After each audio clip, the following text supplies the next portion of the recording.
Што се однесува на забелешките, направив една генерална слика, политолошки аспект, затоа што сум политолог по професија и сакам да ги програми кои се провлекуваат низ годините.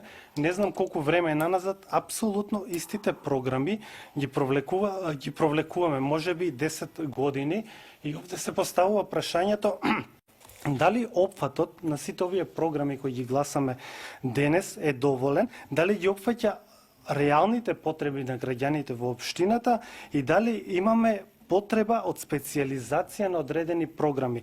За оваа намена направив компаративна анализа и ги погледнав програмите на останатите општини кои во овој период работат и таму ќе видиме дека немаат, добар дел од нив немаат шаблон по кој се движат, туку напротив имаат измени кои се однесуваат од година во година и немаат ваков систем. Вториот момент како забелешка, кој се прилично се совпаѓа со првиот, е тоа што во добар дел од програмите се апсолутно идентични на она од претходната година. Еве, доколку ги ставиме програмите на плагијат аналитичар, ќе забележите дека во огромен дел се совпаѓаат. Имаме моменти каде што просекот ни е некаде над 80% совпаѓање на овие програми со оние кои се од претходната година, што значи дека ние како советници не работиме на некоја посериозна промена. И овде сакам да фатам уште еден политички момент кој за мене е многу важен. Значи имаме една програма која е потполно, која е 100% иста. Целта на промената на власт и целта на промената на политиката е токму да се направат промени во суштинскиот дел, во оној практичен дел кој ние ќе го работиме како општина. И еве, ако на последните избори имаме 2/3 од граѓаните кои гласаа против тогашната власт, значи 2/3 од нив бараат промена во овие програми. А ние под дефиниција тоа би требало да значи дека 2/3 треба да ги промениме од овие програми, а ние имаме 80% и над 80% совпаѓање. Третиот момент кој е еднакво важен како претходните два е моментот на невклучување на јавноста.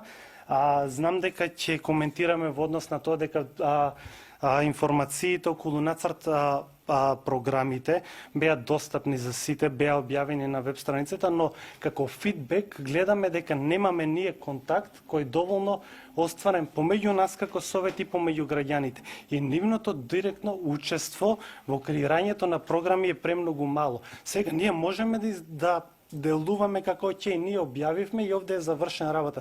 Но подобро ќе биде да констатираме дека имаме реален проблем на премногу ниска вклученост на јавноста, на местните заедници и така натаму. И заради ова веќе на наредната седница ќе се заложам да предложам точка на дневен ред со која ќе овозможиме отворен дел со советниците, барем еднаш во неделата кој ќе биде надвор од работното време, кој ќе ни овозможи директна комуникација со засегнатите страни.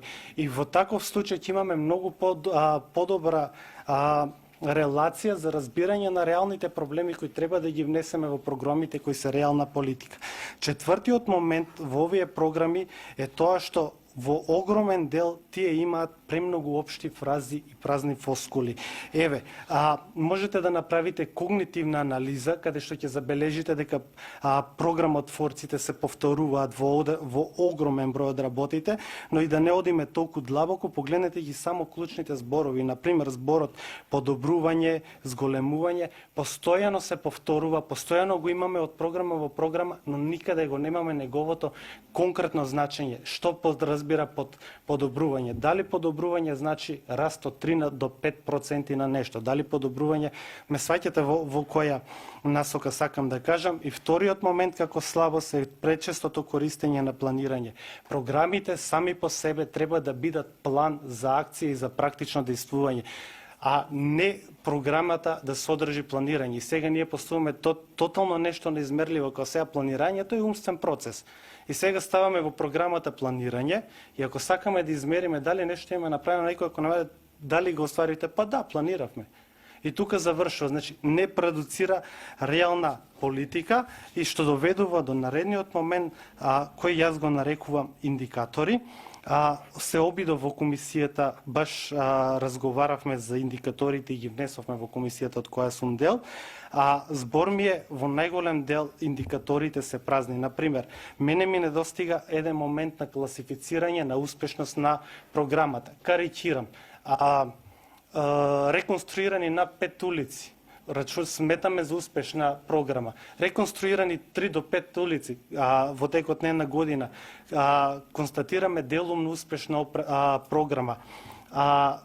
Помалку од 3 улици, рекол се, потполно неуспешна програма. И тоа е моментот кој доведува до шестиот заклучок дека дека се доведуваме до тоа да ги гласаме програмите паушално, да не добиваме фидбек за нивната реална реализација. Заради ова имав поставено повеќе барања до локалната самоуправа да добијам од претходната година колкав е степенот на реализација на програмите. Ги добив само програмите, го имам овде како документ, но не го добив степенот на реализација. И ова е нешто што мораме да го промениме како совет и мора да биде променето како пракса. Зборот ми е, значи, она што ми недостасува мене денес на оваа седница, наместо да ги гласаме само програмите за едната година, една седница на која ќе разгледаме реализацијата на програмите од претходната година и заради ова ќе инсистирам на статутарна измена во кој наредниот декември ќе имаме посебна седница за реализацијата на програмите каде што ќе утврдиме што имаме направено и каде имаме потврлено, со цел за да знаеме дали одредена комисија треба да трпи промена, дали генерално локалната самоуправа треба да направи одредени промени во реализацијата на истите програми. Благодарам.